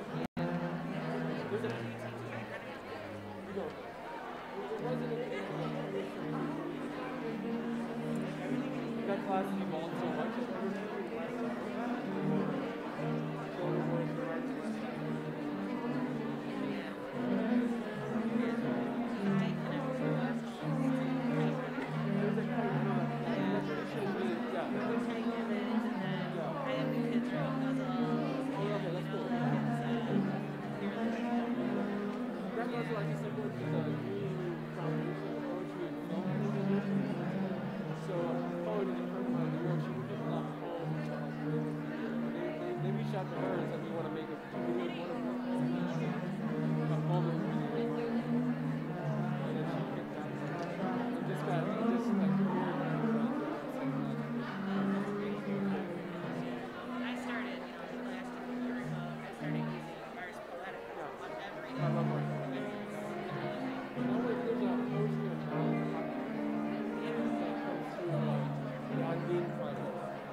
Pardon?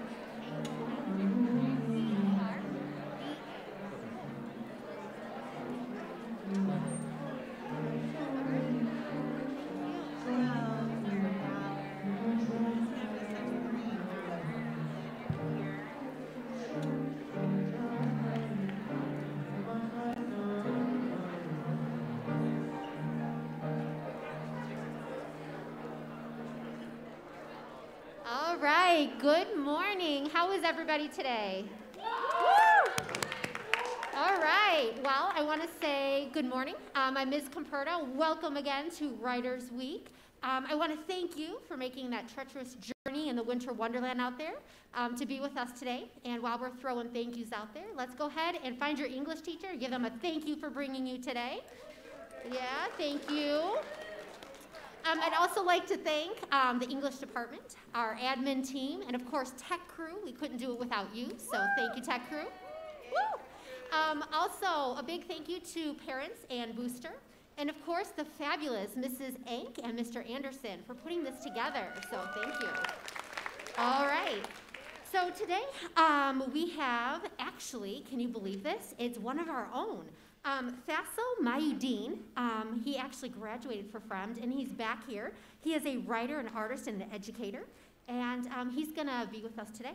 He's actually a child of immigrants from Pakistan. He is the author of Displaced Children, which won multiple awards, including the 2017 Sexton Prize in Poetry, and was selected as a 2018 Summer Recommendation of the Poetry Book Society, and named a highly commended collection of the year by Forward Arts Foundation. It went on to receive an honorable mention in the Association of Asian American Studies 2020 Book Award for Poetry. And his work has received the Prairie Schooners Edward Stanley Award, a Gwendolyn Brooks Poetry Prize from Illinois State Library, and an Illinois Arts Council Literary Award. Currently, he teaches English at Highland Park High School here in Illinois, and at the School of Professional Studies at Northwestern University. So if we could please put our hands together and give him a nice warm welcome. Here is Mr. Feskel Mayudeen. Thank you, Ms. Comperta. Thank you, Ms. Ank. Thank you, Fremd High School, for having me back. I was here from 1992 to 1996, and I did not write when I arrived, except when I absolutely had to for school, and I never thought this would happen. So it's my third Writers Week, and I love coming back here because I feel like I'm living out a dream. I am living out a dream, not like I am living out a dream. So just thank you for having me. Thank you for braving the snow. I know it was very treacherous out there, and good to see you all. I sat in the same seats many years. It's been every time I visit. This is I'm like older and you're the same age, and it's this weird kind of dissonance there. So you can't really see me behind my mask, but that's kind of what I look like now. That picture is about a year or 2 years old.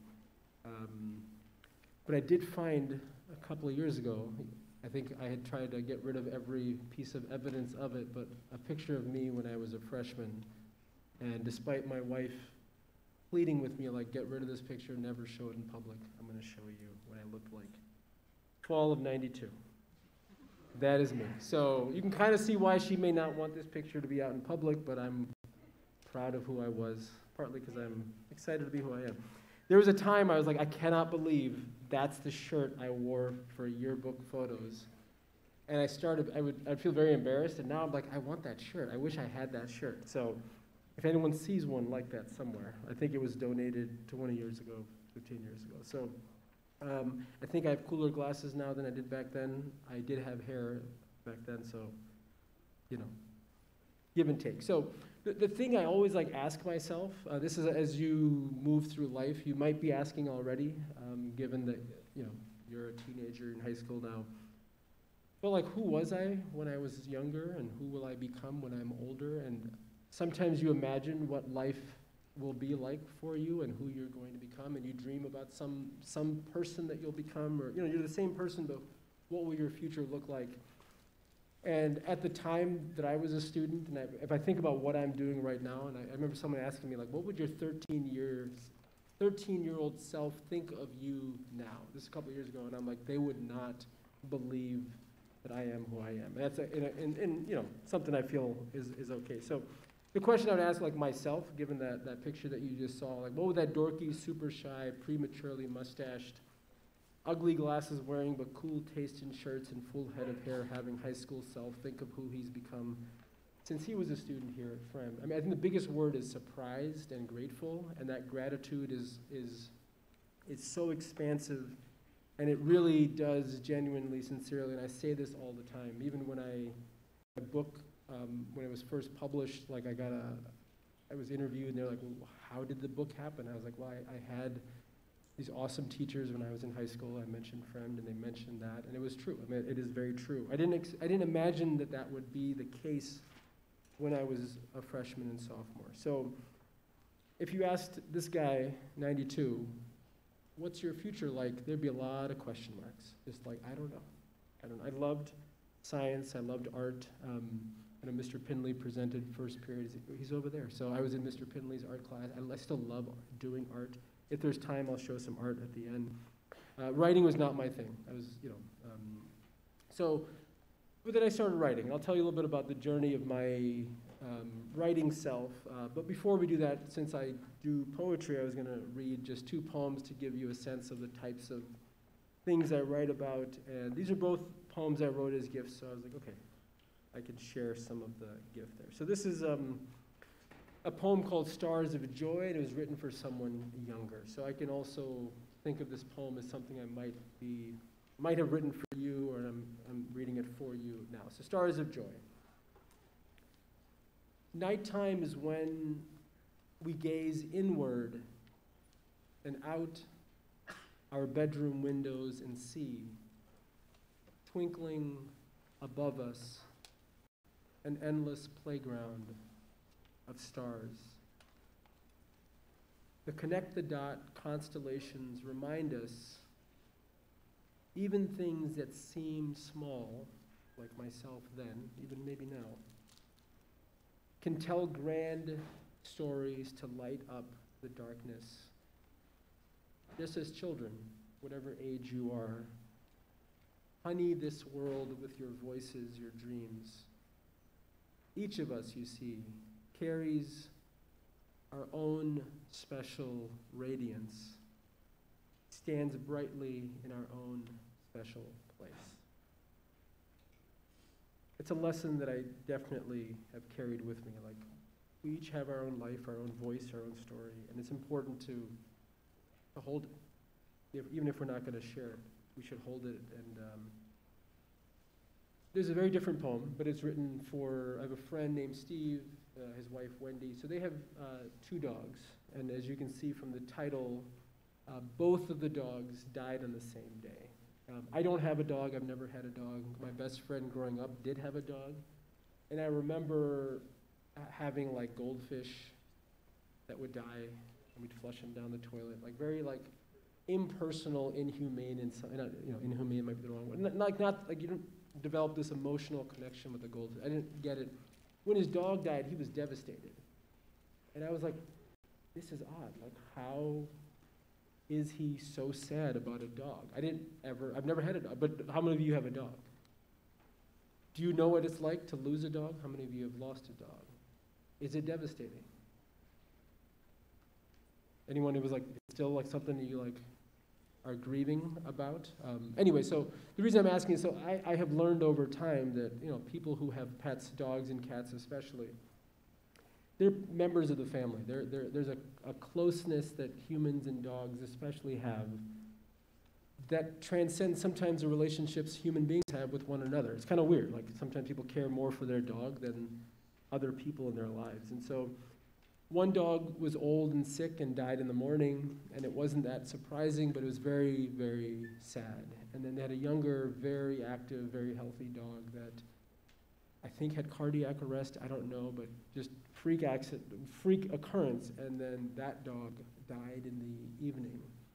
And my friend was devastated. He's not on Facebook, but I remember he sent an email or a text, and then his wife, Wendy, on Facebook said wow, I was so sad this morning, and now I'm triply, quadruply sad. And the hardest thing, the thing that's making the pain just claw into me is the silence. I'm so used to the dog's claws scraping across the hardwood floor and the house being filled with the scurrying. And it's absolutely still right now, and it's haunting. And it's making I could almost hear my heart break. And so I was like, wow, that's heavy. That's really sad. And so I do like to write poems for people. And so I wrote this poem for them. This is for Steve and Wendy and the Morris family. And it's about Stella and Lily, their 2 dogs. Solemnly you recognize, when measured by human time, that the lives of dogs are much too short. So you take each little second and make it 7, and do so out of love, a love so vast it needs more than a lifetime to claw loose the last layers of longing in a person's remembering. And so you love them deeply and purely, at times with an awe that transcends the reach of your own imagination. No one else, this I say not even me, can understand the joys of this joy of these dogs who, when their time came, stepped through the door, leaving in their wake, like the rocketing light of the stars, iridescence that undoes darkness and melancholy, whose lingering presence, charged by the lives they lived, makes you feel they're still there, curled up at your feet, asleep. Thank you, thank you. So that's kind of what I'm writing now. But we have to kind of rewind a little bit. So I have this picture here, and I actually have the real thing over there. That was not what I was doing as a freshman or sophomore, but I think it was an extra credit. This is the part I don't remember. I never got a chance to ask that teacher, but I think it was extra credit in our English class sophomore year. If you kept a journal and you wrote in it regularly and you could show your teacher that you were doing it, you would get some extra credit. And I was always like trying to be a good student. There were always times when I wasn't, but I was trying. And so I got this little notebook, and then because I like doing art, I kind of made a book cover. I decorated it. I drew that picture. You can still see the Sharpie that's kind of faded. Kind of had a cool signature, drew that picture, and gave it a title, The Red Flower of Persia, and I'll tell you a little bit about how that title came to be. So I had nothing to write about. So I remember like wanting extra credit, having this notebook, having this cool cover, and then feeling like, okay, what do I say? This is not what I do. I don't want to write. I want the extra credit. So I decided, I remember I was taking the bus home, and this is January 25th, 1994. I have the date. That's what's cool about these journals, or there are a lot of electronic journals right now. But I decided I'm just going to write nonsense, like whatever comes to mind. And so this was the first page of this journal, and this is my first entry. So January 25th, 1994. I was not trying to be profound. I was not trying to make any bigger argument about society or the world, or I was just trying to get some extra credit. Red roses, singing songs in Portuguese, landed upon my head and became milk, which caused me to melt into a piece of salami that was eaten by a small dog. Like, just nonsense. Oh, I'll take the applause, because this was, wow. So, thank you. So, I remember doing this, and I was like, this is crap. Like, really, like, this is not, I wasn't excited about it, but I was like, I'm doing something, and I remember thinking, I'm going to show my teacher, and this is going to be their response. Like, what are you doing? That wasn't their response, and then I was like, okay, maybe they might give me a C- for effort. I'm a high school English teacher. This is kind of how our brains sometimes operate. I was a student back then. But the response I got from my teacher was this: that's really nice. Keep it up. And I was like, well, I was not expecting that response. Very positive, excited, like this kid who does not write, does not like to write, does not do the reading, doesn't annotate, whatever, all the stuff. And I wanted to do it because I wanted to get a good grade, but I wasn't really able to do it. Is doing something that the teacher would tell us, like, this is really important. Like, writing is important. Sharing your voice is important. I was like, whatever, that's not my thing. But what started, I'll show you a couple more things. So this was February 1st. I don't have an entry from February 2nd, which is today, 28 years ago. But I found yesterday, 28 years ago, and it's kind of funny because this is about snow. So falling upon my bed, the snow forced me to leave my room And when I walked out, I was swallowed by a tornado and thrown into the river flowing through my living room. The current of the river pushed me through the jungle and deposited me in my basement where the sea was. When it froze, I went back to my room where the snow had melted. And I was like, oh wow, okay. I'm getting a lot of applause this period. That's very kind. So again, it was like not me. I was just having fun. Like I'll say, like fun was a part of it. Here's some other. This is January 30th. What started happening over the course of time is that guy that you saw the picture of in '92 was extremely dorky. I can admit that. He was also like very shy. Felt like he was very small, had nothing to say. I have 4 younger siblings, and I would always be like, man, they have figured their life out before I figured out my life, and for whatever reason. And so the other thing that happened was that there was this girl in I had 2 classes. It was English, and I forget the other class, but I had this like massive crush on her. Like every day, like my life was like, when am I gonna see her? What class? And where else during the day might we accidentally cross paths? So I would know she's in this hallway, and I go down that hallway. I couldn't, and I didn't ever say a word to her about anything because I was too shy. The other thing is my family is from Pakistan, we're Muslim, and so some of you, if you may know from your own cultural background, like dating was like not okay. Like you're a high school kid, this is adult stuff, your job is to focus on school.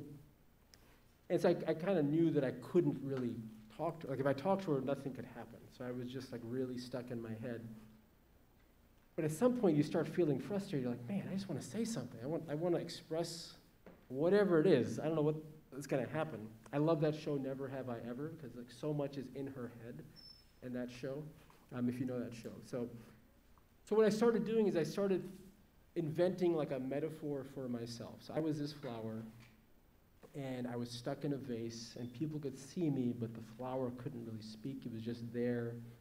And I also started like creating these metaphors. And part of the biggest reason I did metaphors, it wasn't because I was studying them in English class. It was like I said, I have 4 younger siblings, and they took any chance they could, they still do, to embarrass me or to like make my life more difficult. I was like the goody two-shoe older brother, the nerd of the family.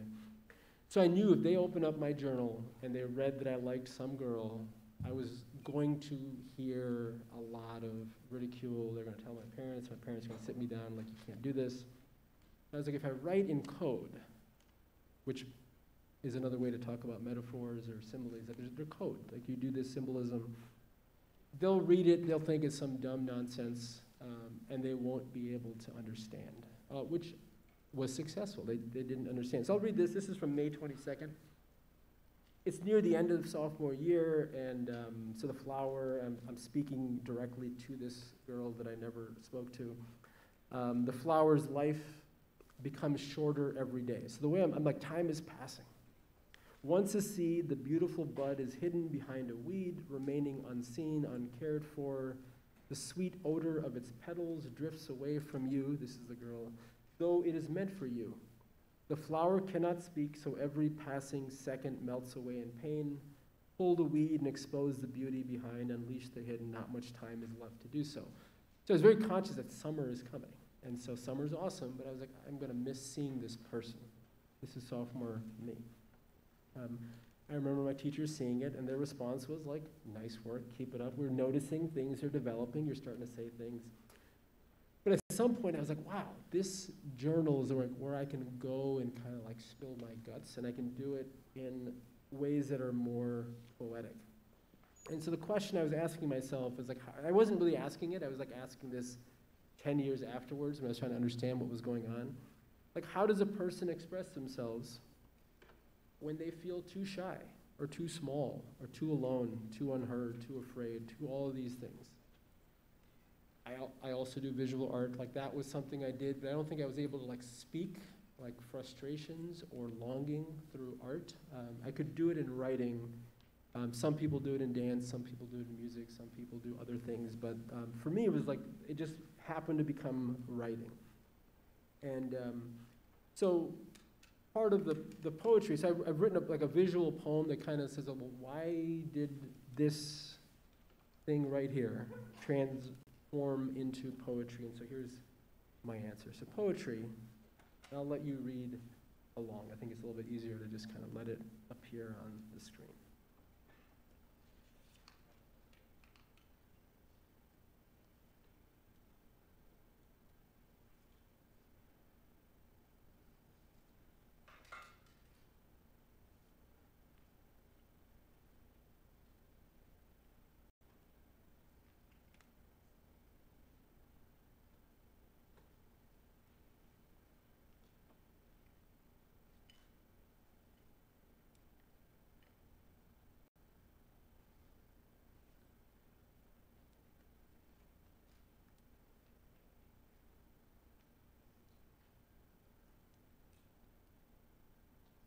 That last part's really important. Like, I don't think I had enough self-confidence to really dream the kind of dreams that I wanted to live. But I think the writing really helped that happen. So this book, this journal became my writing place, but also became my like platform on which I was reinventing my sense of self, my own future. And then when I was confused, like there's a lot of stuff about faith in here, there's a lot of stuff about history, there's a lot of stuff about family. It became bigger than just this crush. Like there were things that I'm like, I don't know who I can talk to. I don't know who to ask questions of. And so these were some of the things I was writing about, but slowly, especially as I was getting older, I started thinking a lot about my dad and his story. So my dad lost his father when he was 13, 14, or 15. All I knew growing up is Feskel, my dad died when I was very young. And I was never told what happened. Not a single family member ever talked about it. I'm like, something bad must have happened because nobody's talking about it. But I was not brave enough for about 30-some years to ever ask what had happened. And so what I started doing was, I'm like, I can't ask about it. And just the same way I couldn't talk to this girl, I'd have to go into writing. I can't ask my dad about it, so let me go into writing to kind of explore possible answers. I found out a few months before my dad died, he died about 7 years ago, I finally had the courage to ask him. We were watching a Bears game, and we were sitting together, and I was starting to ask him, I'm like, I have this chance, and I took this like hour-long route to ask him finally like what happened, and he was like, oh, my dad was murdered, and the people that murdered him were friends of his, and they never got in trouble for it, and so it was like this really like painful, traumatic thing, and I remember him saying, it's the tragedy of my life. And I was like, wow, like he's in his 70s right now, and I'm finally learning about it. And then a few months later, he had passed away. So I've always kind of held like onto that. I wouldn't say regret, because I still am too afraid sometimes, and sometimes it's out of respect. Like I don't want to awaken some pain in someone by asking too many questions.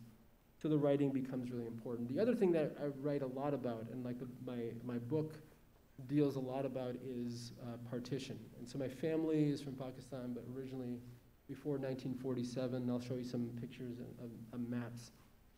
They were in India, and so essentially, some of you know this, some of you may not yet know this, but India used to be a colony of Great Britain, and after like decades and decades and decades of fighting for independence, they won their independence in August of 1947. And then the country was cut up into two countries that would ultimately become three countries. Burma or Myanmar is also, but it doesn't really fit into this part of the story. But so people who were Muslim in India, many of them migrated to Pakistan, and people who were Hindu or Sikh in Pakistan migrated across. So it was just this sense of like we want to be with our own people in terms of religion. Everything I had heard about this was like, oh, it was an awesome thing that happened. We got our independence. The colonizers were kicked out. We were free. But no one ever told any stories. I'm like, no stories about Dad, no stories about partition. Something has got to be up. And so as I got into college and I started doing more research and taking more classes, I started learning that, like it was a really violent, traumatic, bloody, horrific experience of this partition. And so all that wonder, that curiosity, started going into like telling stories, or like looking for stories. People chose not to talk about the horrors because they're like, we don't want to tell the younger generation sad things. We want them to feel excited and hopeful. Part of that last word, that empathy word, empathy is when you can kind of feel what someone else is feeling. And the writing was like, let me imagine what my dad was like when he was a child. Let me imagine what it was like for him to lose his father. Let me imagine why he might not tell his son what really happened. And so I would be like doing these journal entries or these poems early on. And then it became like, let me imagine what it's like to be crossing the border. Let me imagine what it's like to be the other, people moving in the other direction. And so I'd look at maps, and so these red lines are where the country was split up in 1947. So my family is from the Punjab region. My mom was born afterwards, so she herself didn't live through the horror and the violence, and so she actually told me more about what happened. My dad's side of the story, all I ever learned was from my grandmother, your dad was 2 or 3, he was a late walker, I had to carry him across the border. And that was it. I'm like, okay, something bad must have happened. And so as I was doing research, one of the biggest resources for me was photographs and kind of seeing what was it like visually for people to cross. And I'm imagining what is going through that person who's on the shoulders, what's going on in that person who's carrying that big load, leaving their home, going into a place they've never been to start a life. Who knows what that's going to be. So none of these are family photos. Like when my families migrated, they left everything behind. They left very quickly because it wasn't safe to pack up. People, if you couldn't walk, you were carried. And you can see that one journalist in the Jeep. There were people, just whatever they had to do to get across the other side. If you could get a train ride, there were some trains. The trains were actually very bloody places. People would hijack trains and kind of kill everyone on the train. But you can see how many people are trying to get across the border. Another picture of people on trains. And then once you arrived in the new place, you don't have a home. So there's like these years-long refugee crisis happening on both sides. And so my grandparents, my older aunts and uncles, my dad as a 2, 3-year-old, all went through this, and no one ever talked about it. And so I'm showing these 2 pictures because the only story about my dad, I write a lot about my parents, was that my grandmother carried him. So I saw these 2 pictures, and I'm like, oh, I wonder what's going through that woman's mind. I wonder what that child is going to remember or be told about this when he or she or they are older. And so when my book got accepted for publication. The title is The Displaced Children of Displaced Children. And I'll read one of the early poems from it.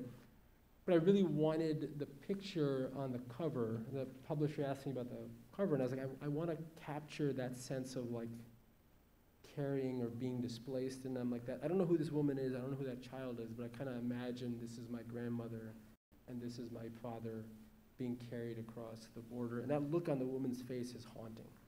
And the baby's sleeping. I'm like, does the baby even know what has happened? Everything in its life is going to be impacted by what happened. And then I am the child of the baby. Obviously, my life has been impacted by what happened. I don't know how, but it's been impacted. So the book is where, so this was like playing around, starting to write. The first poem in this book I wrote in April of 2000.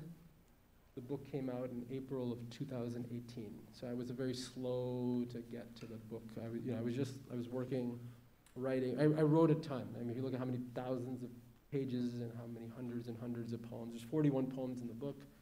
There's a long journey to get there. It's still, I talk about being here at Fremd, like back here is surreal. Like every time I see this book, I'm like, wow, that was a dream for so long, it happened. So this is the opening poem. So it's on 2 slides. And it's a ghazal. Some of you I know have studied ghazals in your English classes. A ghazal is a form. It's an Arabic, Urdu, Persian, Hindi form. It's written in couplets. So you have 2-line stanzas, and the last word or phrase of each of the second lines is the same. So you'll notice the word lost is going to be echoed throughout the poem. And then at the very end of it, the poet will refer back to themselves. So diaspora is when there's a community of people who are spread out all over the place. So this is the community of people from India, Pakistan, Bangladesh, who are scattered around the world. And also like scattered through time. So this is, the title of the book comes from this poem. So I'll read this and I'm going to kind of shift gears a little bit after this. So Ghazal for the Diaspora. We have always been the displaced children of displaced children, tethered by distant rivers to abandoned lands, our blood's history lost. To temper the grief, imagine your father's last breath as a Mughal garden, marble pool at its center, the mirrored sky holding all his tribe had lost. Above the tussle of his wounded city, sad-eyed paper kites fight to stay aloft. One lucky child will be crowned the winner. Everyone else will have lost. Wish peace upon every stranger who arrives at your door, even the thief. For you never know when your last chance at redemption will be lost. In another version of the story, a steady loneliness mothers away the rust. Yet without windows in its hull, the time traveler's supplication gets lost. Against flame-lipped testimonies of exile's erasures, the swinging of an axe. Felled banyan trees populate your nightmares, new enlightenments lost.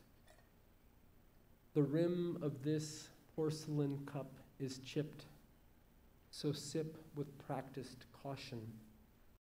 Even a trace of blood will copper the flavor, the respite of tea now lost. Tell me, Faso, with what new surrender can you evade deeper damnation? Whatever it is, hack away before your children too become the lost. Thank you. Thank you. Thank you. I appreciate that. The next question is kind of a transferring that to you. Like, what are things in your life, topics, questions, mysteries, whatever silences that you might not know enough about or want to explore? You never know when you might want to, you might need to. So whatever they are, consider writing about them. You could do them in secret ways like I did, or you can do them in acrostics. And so acrostics are, of all the forms, my favorite forms. Some of you may know acrostics, so I'll talk about this. So an acrostic is a poem that spells out a word or a phrase. And I'll tell you why acrostics are so important to me, like Monday. And you can kind of see it. And so I told you a little while ago that one of the reasons I got really serious about writing in my journal notebook is that I had this crush on this girl. That like fear of talking to people carries on, but at some point when you're at the right time in your life, you want to have a relationship, you want to find that special someone, and I had started seeing the person who would become my wife, who is my wife now. And I was like, how do I express an interest in her? She's also, parents are from Pakistan, she's Muslim as well, and so they're very similar, and much probably more restrictive for women than for men. So I wrote this poem for her. I said, well, let me write a poem. So it's how it begins. How it begins is indeed a mystery. Nights suddenly become about longing and sleeplessness caused by that longing. Open up to it, and perhaps, darling, you and I will both have answers that matter only in the eyes of strangers. Winter and summer come and go, however, this only comes and comes, I know. Look at me or look into me. Vast as the universe is, everything else is stillness. So I gave this, thank you. So I gave this to the person who is now my wife, and I was like, I'm gonna see how it goes. If she's like, what the hell is this? What are you doing?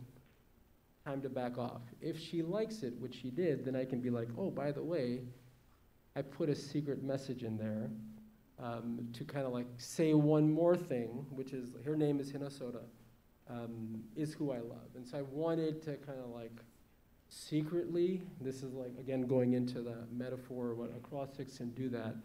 And I wanted to disguise the acrostic. And when she saw that, she goes, that's awesome. And then we were able to finally have this conversation that was more, I could be more courageous. I could be like whatever other people say, but I'm still a coward in many ways. So it's good to have poetry. Remember this poem.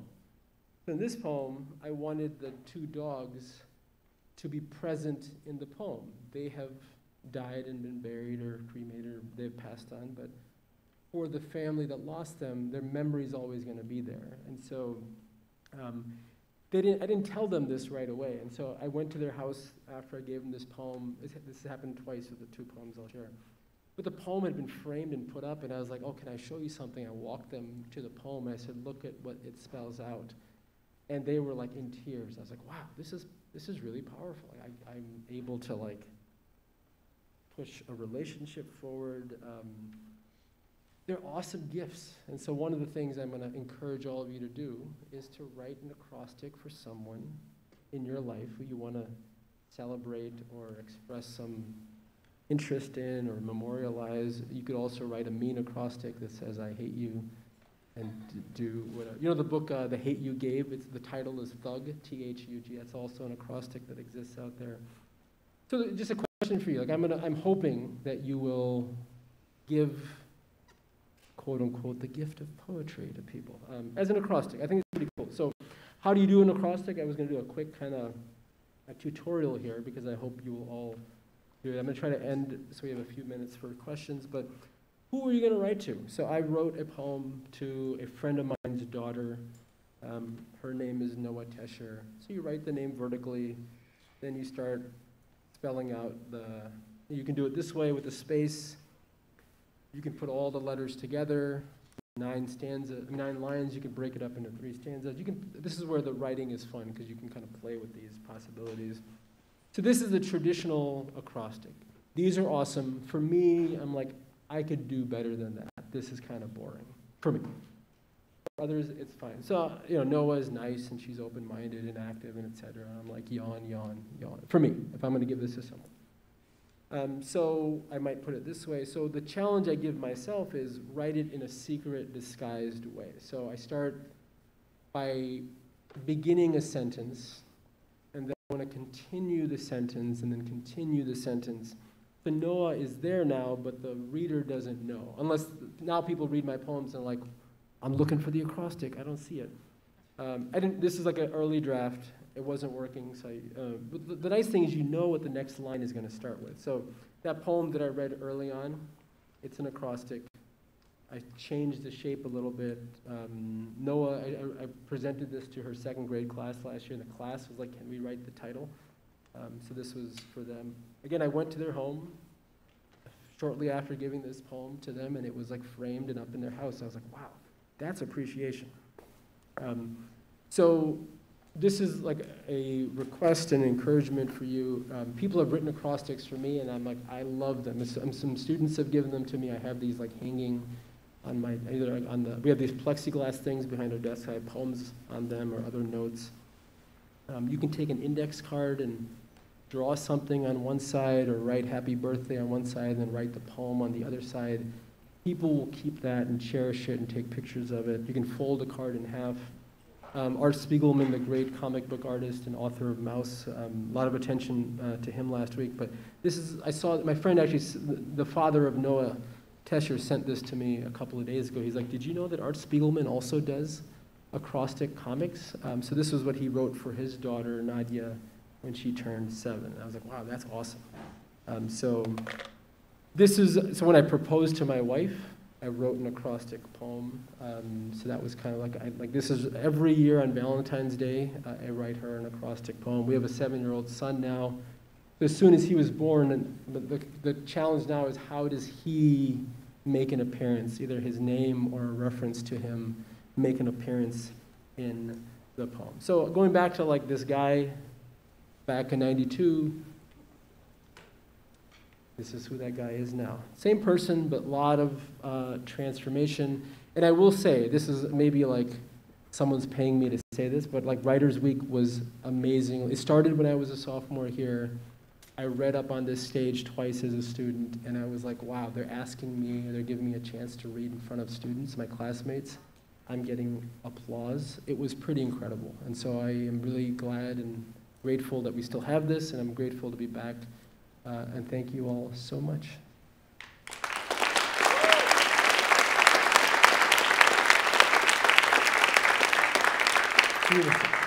Just a few minutes. If you have questions, I'm happy to take them, or maybe time for one or two.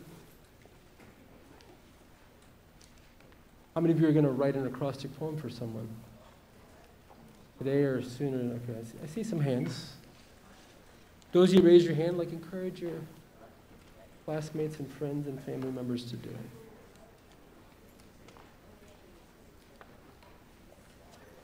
Oh, Yes, right there.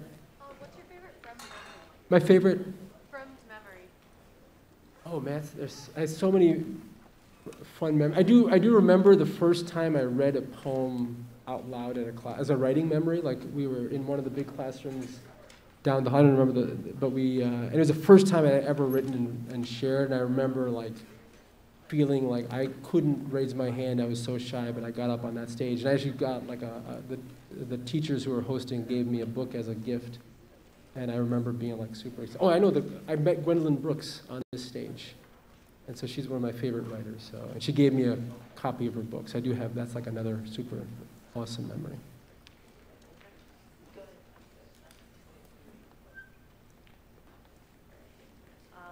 All right. Thank you so much. Enjoy the rest of the week.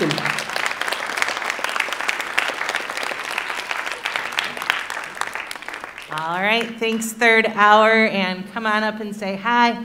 Hope you have a great rest of your day and a great rest of your Writers Week.